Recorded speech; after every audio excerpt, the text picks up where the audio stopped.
दोस्तों, सीरियल की कहानी अब इस मोड़ पर पहुंच चुकी है जहां एक छोटी सी बिल्ली पूरी परिवार की सच्चाई सामने ले आती है। सब कुछ इस वक्त शुरू होता है जब घर के अंदर अचानक हंगामा मच जाता है और राजेश्वरी घबराहट में हर कमरे में अपनी बिल्ली को ढूंढ रही होती है।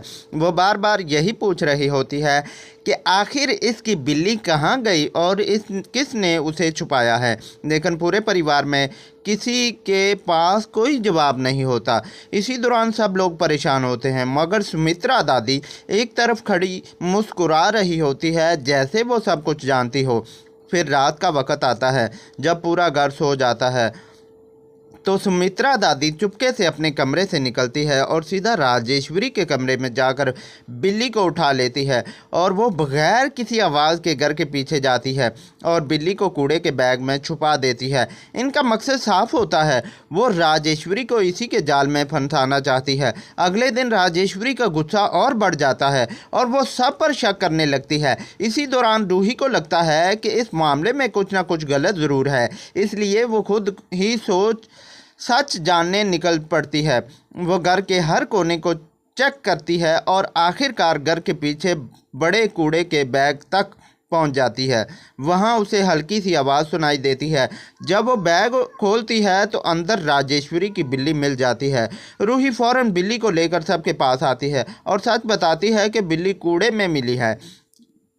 आप सबके जहन में यही सवाल होता है कि ये सब किसने किया। अगले दिन रूही सबके सामने सच रखती है और सीधा सुमित्रा दादी की तरफ इशारा करती है। कुछ लम्हों की खामोशी के बाद सुमित्रा दादी खुद मान लेती है कि उन्होंने ही बिल्ली छुपाई थी। लेकिन असल बात तब सामने आती है जब रूही बताती है कि ये सब राजेश्वरी की साजिशों को बेनकाब करने के लिए किया गया था। इसके बाद राजेश्वरी के एक राज एक एक करके सबके सामने आने लगते हैं और आखिर वो टूट जाती है और सबसे माफ़ी मांगती है। लेकिन इस बार मामला माफ़ी से आगे बढ़ चुका है और उसे पुलिस के हवाले कर दिया जाता है। लेकिन कहानी यहीं ख़त्म नहीं होती, क्योंकि एक छोटी दादी का एक नया खेल शुरू हो चुका है जहां वो पूरे परिवार को अपनी मर्ज़ी से चलाती हैं। रूही और नाहार पे ये सब समझ चुके हैं और अब वो खामोश नहीं रहने वाले। उन्होंने एक नई मनसूबाबंदी कर ली है और अब अगला मोड़